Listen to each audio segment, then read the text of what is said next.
Hello to all our friends. What is happening with the RDF M23 in DRC? It is hard to understand how one morning several high-ranking soldiers could be shot and killed, more than two in different barracks. It is not easy for a soldier at the rank of major to be killed so easily, and when there is more than one victim, it is frightening. I think RDF M23 learned a lesson they must not forget starting from September 19, 2025.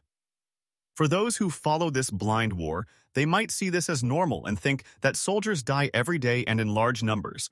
But if you think carefully, you are very wrong. You are not giving proper value to the significance of killing senior soldiers at that level. We have seen for some time that the RP Inkotani regime, in terms of foreign affairs, claims to have defensive measures on DRC soil, but this was never clear. However, if you observe carefully, you can see that there are other unseen forces that have slowed down the USA because those other forces are also powerful. But now it is clear that the entire atmosphere is such that RDF M23 can be overwhelmed by a rain of bombs and bullets coming from the sky, making it impossible to defend themselves.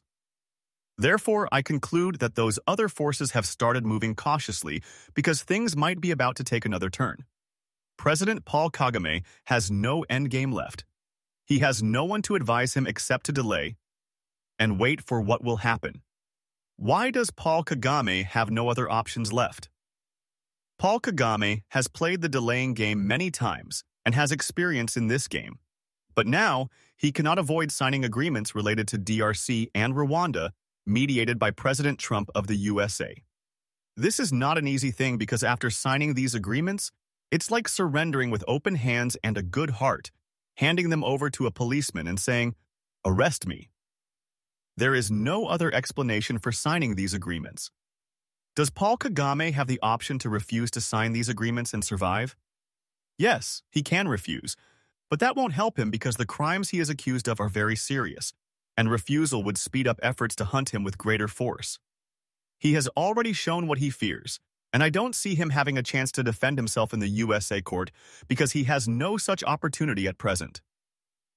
There is also a question about why Paul Kagame has not appeared in the cycling races he sponsored with a large amount of money, and the races started without him being present.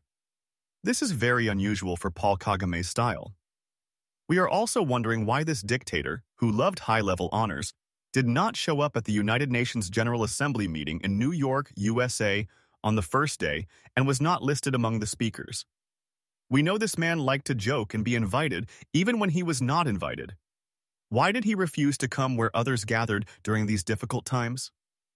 There is something unusual we are following to understand if Paul Kagame's life might be in danger. Dear friends, we are still investigating the reasons why Paul Kagame is not appearing, and we will bring you this information next time. Have a good day.